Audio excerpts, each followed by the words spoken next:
Okay, so then guys, welcome to Ping's European headquarters. We'll go and see exactly how our golf clubs are made. So follow me this way.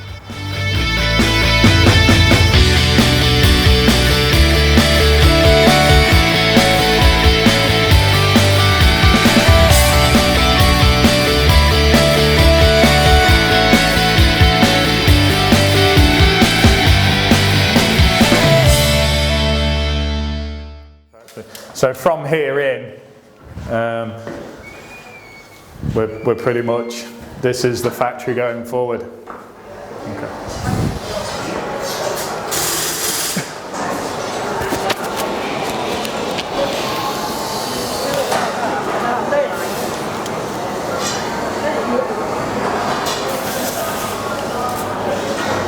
Okay then, so the way we work within the factory itself, we split the factory up into different areas. We've done iron production all down this left-hand side. So we've got 3 iron cells that work in exactly the same way. Production starts on the left-hand side, goes along the left, across the back, and goods come out to completion on this far right-hand side. The process takes in the region of about 55 minutes to build a set of irons. And we can produce plenty of irons in a day. The factory is open Monday to Friday. We have 100 staff working on a full-time basis building and assembling equipment here. And there's only 3 places in the world where Ping golf equipment is assembled. One's here in beautiful sunny Gainsborough, one's out in Phoenix, Arizona at our world headquarters, and the 3rd and final place is out in Tokyo in Japan. So here we build and service equipment for the whole of Europe, the UAE and South Africa as well. Okay, if you follow me down here. Alright then, so when the orders first come into the factory, the first thing we do is it arrives in the kitting area. The guys will go along, they'll pull the relevant product, and at this stage we'll paint the hosel of the golf club the colour that the lie angle needs to be. Okay, it doesn't mean that the clubs are set to that lie angle, but basically we paint them at this stage. We then set the loft and lie of the golf club once the product has been assembled.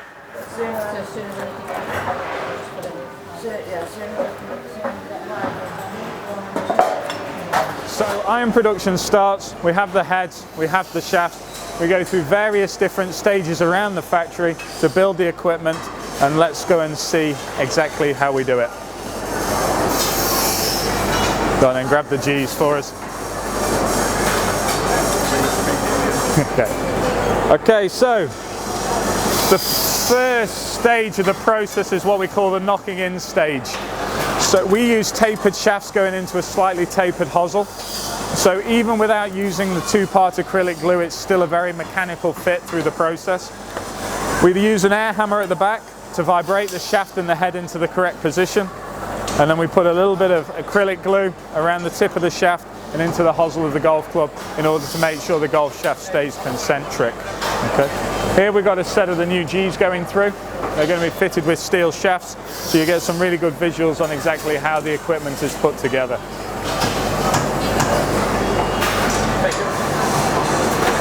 So here we mix the 2-part acrylic glue. We put some around the tip of the shaft, some into the hosel of the head of the golf club, and then we knock the tapered shaft into the slightly tapered hosel. We have a laser beam coming down from the top here to make sure that the shaft is put in exactly the right position.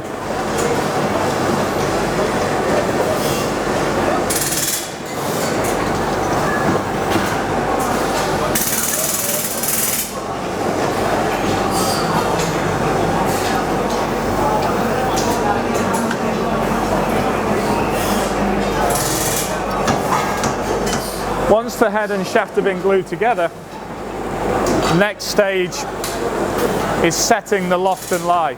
To set that, we use this machinery here. Inside here we've got a camera. That camera reads the golf club and spits out information onto the screen to allow the operator to know what adjustments need to be made. In this case, this is a set of the G irons that need to be set to black lie angle. In order to get them to black lie angle, the lie is good, but the loft needs to be ½ a degree stronger. When we cast our golf clubs, we cast them in the G range as close to a yellow lie angle as possible. So when we adjust them, it means it's the most common lie angle that we currently fit. When the club's correct, the screen allows the operator to move on to the next golf club. In this case, the lie needs to be 1 degree flatter, and the loft can then be half a degree stronger.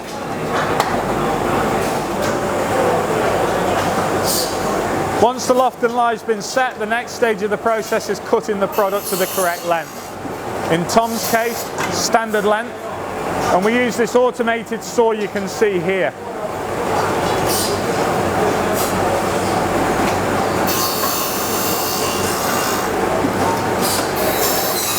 We trim the butt of the golf club, and then inside here is a wireframe brush that we use just to smooth out the butt of the golf club so that it doesn't rip through the grip.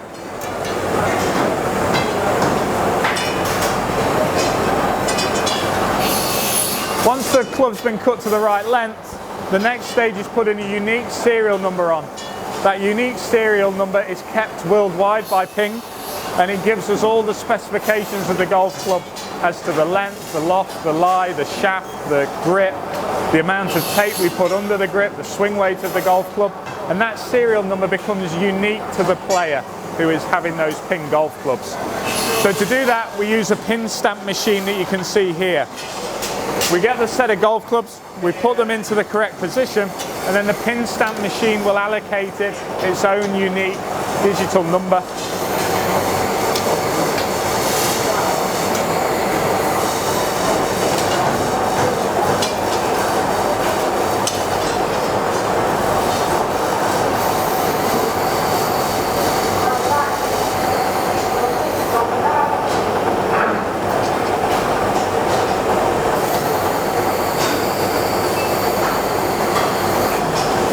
So this is when the pin stamp machine will basically start from the left-hand side and move across, engraving a digit code onto the hosel of the golf club, and that then becomes the kind of birth certificate of the set of golf clubs.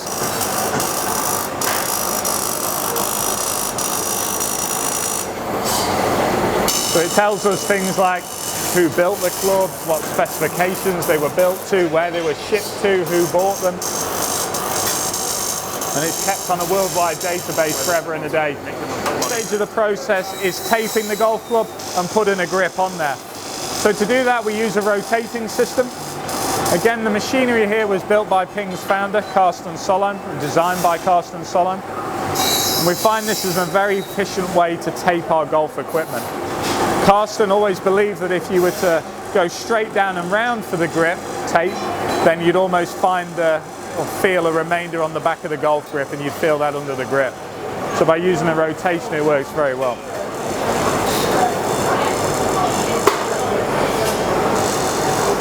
To me, this is probably the hardest job in the factory, because it becomes a real skill to get it rotating and pulling the tape and keeping equidistance between each of the rotations as you go along. Okay, to put the grip on, we use a double vise system that you can see here. We trap the golf club in. We make sure the leading edge of the golf club is square against the plate at the back. And then we use a laser beam system coming down from the roof that goes through 3 points on a Ping grip. So you can see here we've got a mark at the top, a mark in the middle, and a mark at the bottom. We want to make sure that laser beam goes through those 3 points in order to make sure it's on nice and straight.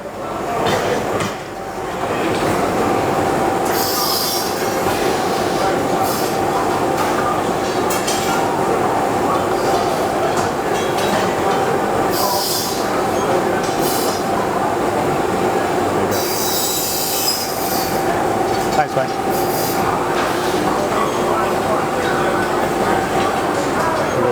Okay, so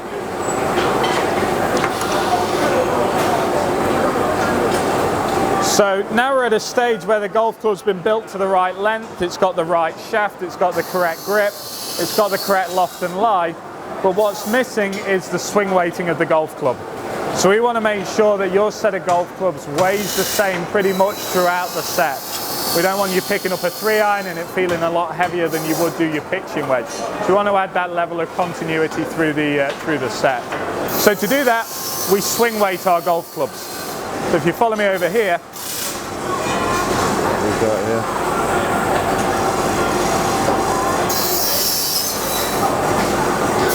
When it comes to swing weighting our golf clubs, we use what we call CTP weights, or custom tuning ports. These custom tuning ports are put into the back of the golf club's head in order to balance it out to the correct swing weight. They vary from sort of 3 grams all the way up to 25 grams. And this allows us to make an extremely tolerant swing weight system with our equipment. So we weigh the golf club on this electronic machine you can see here, and it spits out information. One bit of information telling us what the current swing weight is, one bit of information telling us what the desired swing weight is, and the final bit of information is what gram weight of CTP weight needs to go into the back of the head in order to balance it out. So in this case, you can see we've got a set of G irons, Project X shafts in them. The target swing weight for this set is D3. The current weight before we put a CTP weight in is C9. So in order to get it to D3, we put a 7 gram CTP weight into the back of the head. Okay.